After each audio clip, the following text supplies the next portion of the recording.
अस्सलामुअलैकुम व्यूवर्स, एक नई वीडियो के साथ आपको खुशामदीद कहती हूँ, इस उम्मीद के साथ कि आप लोग सब खैरियत से होंगे। तो आज हम पढ़ेंगे साइनैप्स एंड इट्स टाइप। लेकिन अपने टॉपिक को शुरू करने से पहले एक थोड़ी सी बात करना चाहूँगी कि इस टॉपिक को शुरू करने से पहले आप लोगों के दिमाग में ये नहीं होना चाहिए कि एक बोझ है पढ़ाई और बस किसी तरह से हो जाए, चाहे इस वीडियो की हेल्प से ही हो जाए। लेकिन आप लोग ये सोचें कि हमें जो है वो हमेशा स्माइल करनी है, जस्ट लाइक दिस। ठीक है, तो इस वीडियो को शुरू करने से पहले आप लोगों का इस तरह का स्माइलिंग फेस होना चाहिए और आप लोगों के अंदर ये मोटिवेशन होनी चाहिए कि आज हम कुछ नया सीखेंगे। और यकीन करें कि अगर इस मोटिवेशन के साथ अपनी आप चाहे फिजियोलॉजी की गाइडेंस पढ़ें या जितनी भी हैवी बुक्स आप पढ़ लें, आप लोग कभी डिप्रेस नहीं होंगे और आप लोगों के लिए पढ़ाई बहुत ईजी हो जाएगी। बस आप लोगों ने हौसला रखना है और मोटिवेशन से हमेशा काम लेना है। आते हैं अपने मेन टॉपिक की तरफ, जो कि है साइनैप्स एंड इट्स टाइप्स। लेकिन चूँकि मेरा जो लेक्चर है वो गाइडन बेस है, तो उसमें जो भी बात है वो मैं चाहती हूँ कि आप लोगों से कोई भी बात इंपॉर्टेंट बात मिस ना हो। तो उससे पहले हम लोग जो गाइडन का एक थोड़ा सा पार्ट है वो हम डिस्कस कर लेते हैं, जिसमें है major levels of central nervous system functions. ठीक है, तो major level of central nervous system हम फंक्शंस के पढ़ते हैं कि सेंट्रल नर्वस सिस्टम अपने आप को 3 पार्ट्स में डिवाइड करके जो है वो अपना फंक्शन परफॉर्म कर रहा होता है। तो ये 3 पार्ट्स कौन से होते हैं वो हम पढ़ते हैं। सबसे पहले there are 3 parts of the nervous system: spinal cord level, lower brain level and higher brain level. ठीक है ना, तो अब वो अपने फंक्शन के अकॉर्डिंग जो है वो ये अपने पार्ट्स को डिवाइड किया हुआ है उसने। अब हम लोग देखते हैं कि कौन से फंक्शंस हैं जो उसने अपने स्पेसिफिक पार्ट्स को अलॉट किए हुए हैं। ठीक है, तो स्पाइनल कॉर्ड लेवल पे हम लोग पढ़ते हैं कि स्पाइनल कॉर्ड जो है वो सेंट्रल नर्वस सिस्टम का कौन सा फंक्शन परफॉर्म कर रहा होता है। हमारे ख्याल में ये होता है कि जो है पेरिफेरी ऑफ द बॉडी से मैसेज लेके जाना ब्रेन की तरफ, और फिर ब्रेन से लेकर पेरिफेरी ऑफ द बॉडी की तरफ मैसेज लेकर आना, सिर्फ यही काम होता है स्पाइनल कॉर्ड का। एक्चुअली ऐसा नहीं है, बहुत सारे ऐसे एक्टिविटीज़ हैं, बहुत सारे ऐसे फंक्शंस हैं जो कि स्पाइनल कॉर्ड मैसेज दिए बगैर ब्रेन को खुद ही उस मैसेज के लिए या उस इंफॉर्मेशन के लिए खुद ही से जो है वो क्रिएट कर देता है रिस्पॉन्स, और इफेक्टर पे वो रिस्पॉन्स क्रिएट करता है। जस्ट लाइक आप रिफ्लेक्सेस की बात करो, वो ऑल ऑफ द सडन इतनी जल्दी क्रिएट होते हैं वो रिफ्लेक्सेस कि आपको किसी सूरत, ठीक है, ये लगता ही नहीं है कि वो ब्रेन तक पहुंचे भी होंगे। ठीक है, क्यों ऐसा होता है? क्योंकि आपके पास स्पाइनल कॉर्ड खुद ब खुद ही उस रिफ्लेक्स का आंसर या रिस्पांस क्रिएट करके इफेक्टर्स को भेज देता है। ठीक है, अगर आपकी कोई नी को हिट करता है तो आप ऑल ऑफ द सडन अपनी लेग को पीछे करते हैं। ठीक है, कोई पिन आपको जो है चुभती है तो आप अपना हाथ पीछे करते हो। ठीक है, ये स्पाइनल कॉर्ड लेवल पर ये सारी एक्टिविटीज़ परफॉर्म हो रही हैं। ठीक है, अब हम आते हैं लोअर ब्रेन लेवल पर। ठीक है, अब आप लोगों के ध्यान में ये होगा कि लोअर ब्रेन में सिर्फ हाइंड ब्रेन आता है, ऐसा नहीं है। ठीक है, लोअर ब्रेन में हाइंड ब्रेन तो आएगा ही आएगा। ठीक है, हाइंड ब्रेन के कौन से पार्ट होते हैं? सेरिबेलम हो गया, मेडुला हो गया, पॉन्स हो गया। ठीक है, ये हाइंड ब्रेन के पार्ट्स हैं। उसके अलावा मिड ब्रेन भी लोअर ब्रेन में आता है, जिसका साइंटिफिक अगर हम लोग नेम करें तो उसका नाम है मेसेंसेफेलॉन। ठीक है, और कुछ पार्ट्स फोर ब्रेन के भी, जी हाँ, फोर ब्रेन के भी कुछ पार्ट्स लोअर ब्रेन में आते हैं। ठीक है, और वो कौन से पार्ट्स हैं? वो पार्ट्स हैं थैलेमस, हाइपोथैलेमस, एमिगडाला, ये आपके पास लोअर ब्रेन के पार्ट्स हैं। ठीक है, मतलब लोअर ब्रेन लेवल पर हम इसको इंक्लूड कर सकते हैं। ठीक है, अब लोअर ब्रेन कौन सी एक्टिविटीज़ को कंट्रोल कर रहा है? ठीक है, मोस्ट ऑफ द एक्टिविटीज़ तो हम नहीं कह सकते, लेकिन हम कह सकते हैं much of the subconscious activities.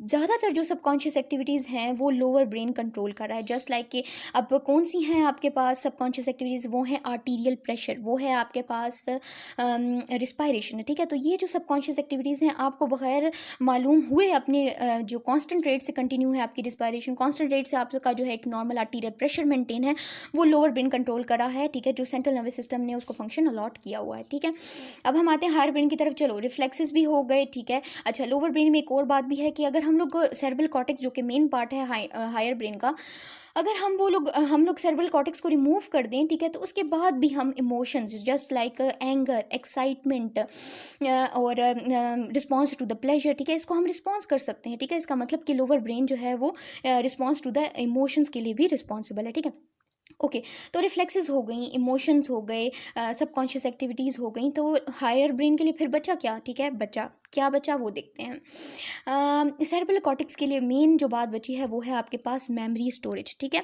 Actually जो आपके पास हायर ब्रेन रिस्पॉन्सिबल है जिसके बाद जिस फंक्शन के लिए, वो है memory storage. Much of the memory storage जो है वो सेरेब्रल कॉर्टेक्स में हो रही है, ठीक है, जैसे मैंने पहले लेक्चर में भी अपने मेंशन किया था, ठीक है। और ये बात है कि लोअर ब्रेन सेंटर्स के बगैर सेरेब्रल कॉर्टेक्स जो है वो काम नहीं कर सकता। मतलब सेरेब्रल कॉर्टेक्स को जो पार्ट एक्टिवेट करता है वो लोअर ब्रेन ही होता है। उसके बाद फिर ये आपके पास मेमोरी स्टोर हाउस, ठीक है, after by the activation of lower brain, ठीक है, ये एक्टिवेट हो जाता है एंड मेमोरी स्टोरेज हो सकती है, ठीक है।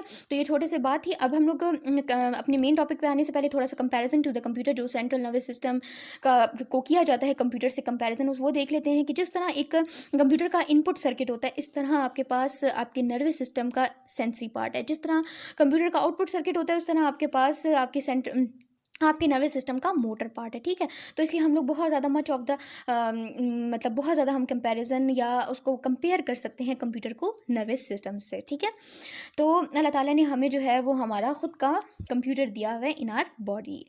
Coming towards our next topic which is nerve impulse. So students, what is actually nerve impulse is, ठीक है, the path followed by the nerve impulse या nerve signal during its conduction is called nerve impulse, ठीक है। कहते हैं कि एक nerve signal जो कि आपके पास रिसेप्टर जनरेट करता है, वो अपनी कंडक्शन के दौरान जो पाथ फॉलो करता है, हम उसको नर्व इम्पल्स कहते हैं।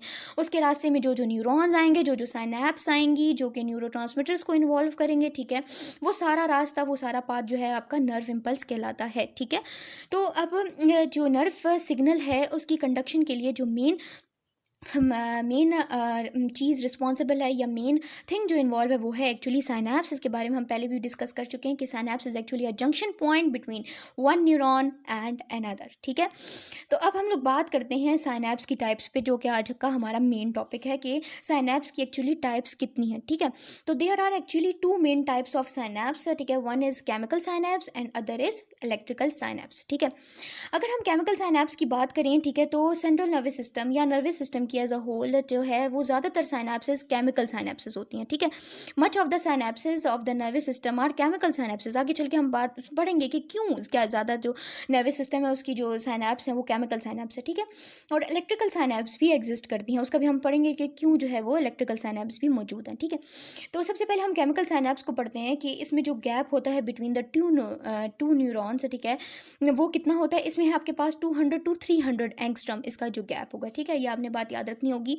और अगर हम लोग इलेक्ट्रिकल साइनैप्स की बात करें तो इसमें 20 to 40 एंगस्ट्रॉम है। मतलब कि यहाँ पे जो है वो गैप ज़्यादा है केमिकल साइनैप्स में, और इलेक्ट्रिकल साइनैप्स में गैप जो है वो कम है, ठीक है, 20 to 40 एंगस्ट्रॉम है, ठीक है। तो अब बात आती है कि ज़्यादातर जो साइनैप्स है, most of the synapses in the brain, ठीक है, और केमिकल साइनैप्सेस। क्यों ऐसा क्यों है कि जो है वो इलेक्ट्रिकल साइनैप्स की बजाय ज़्यादातर साइनैप्सेस जो हैं वो आपके पास केमिकल साइनैप्स हैं? जस्ट बिकॉज कि जो केमिकल साइनैप्स होती हैं वो आपके पास यूनी डायरेक्शनल होती हैं। यूनी डायरेक्शनल मतलब कि अगर वो सिग्नल कैरी करके ले जा रही हैं, ठीक है, तो वो आपके पास एक न्यूरॉन से अगले न्यूरॉन को लेके जाएंगी। ऐसा नहीं होगा कि वो जो है वो पहले न्यूरॉन से वापस जो है वो मतलब दूसरे वाले न्यूरॉन से पहले वाले पे वापस ले जाएं, ठीक है, ऐसा नहीं होगा। सो आपके पास जो है वो यूनी डायरेक्शनल होती हैं, ठीक है। इस वजह से आपके पास जो केमिकल साइनैप्स हैं वो ज़्यादातर पाई जाती हैं। आते हैं अपने नेक्स्ट उसकी तरफ, जो कि है आपके पास इलेक्ट्रिकल साइनैप्स, ठीक है। अब हम लोग, ठीक है, इसको अच्छे तरीके से समझने के लिए कि जो है साइनैप्स का और उसका क्या डिफरेंस है मेन, ठीक है, उसके लिए हम लोगों को इस डायग्राम को कंसिडर करना होगा। सो यू कैन सी कि आपके पास जो अबव डायग्राम है, ठीक है, वो आपके पास शो करी है केमिकल साइनैप्स, और जो बिलो डायग्राम है वो शो करी है इलेक्ट्रिकल साइनैप्स, ठीक है। अब आपके पास अगर हम लोग केमिकल साइनैप्स को देखें तो उसमें आपके पास न्यूरोट्रांसमीटर्स यानी कि केमिकल्स इन्वॉल्व हैं, जबकि इलेक्ट्रिकल साइनैप्स में आपके पास क्या पाए जाते हैं? Gap junction channels. इसका मतलब कि ये जो दो न्यूरॉन्स हैं ये इनके दरमियान का डायरेक्ट कनेक्शन होता है। ऐसा नहीं है कि कोई केमिकल साइनैप्स की तरह कोई पॉकेट लाइक स्ट्रक्चर जैसे जिसको वेसिकल कहते हैं वो अपनी न्यूरोट्रांसमीटर रिलीज करें एंड थ्रू न्यूरोट्रांसमीटर्स वो फिर दूसरे न्यूरॉन के रिसेप्टर्स पर अटैच होकर उसको एक्टिवेट करें, बल्कि इलेक्ट्रिकल साइनैप्स में डायरेक्ट एक न्यूरॉन दूसरे से through gap junction channel connected होता है और वो अपने सिग्नल ऐसे पास आउट करते हैं, ठीक है। और चूंकि इसका जो है वो गैप कम है, डायरेक्टली कनेक्टेड है, इसलिए ये फास्ट भी होता है। लेकिन जस्ट बिकॉज कि केमिकल साइनेप्स जो है वो यूनिडायरेक्शनल है और इस केमिकल साइनेप्स के ज़रिए जो कंडक्शन ऑफ इम्पल्स है वो कंफर्म हो जाती है कि ये ज़रूर जो है मैसेज ब्रेन तक पहुंचाएगा, इसलिए केमिकल साइनेप्स ज़्यादा हैं। वरना जो है ये थोड़ा सा इलेक्ट्रिकल साइनेप्स के मुकाबले में इसकी जो कंडक्शन होती है वो थोड़ी सी स्लो होती है, ठीक है। तो अब हम लोग इलेक्ट्रिकल साइनेप्स को एक नेक्स्ट वीडियो में स्टडी करेंगे, ठीक है। तो आप पार्ट 2 जो है उस वीडियो का ज़रूर देखें।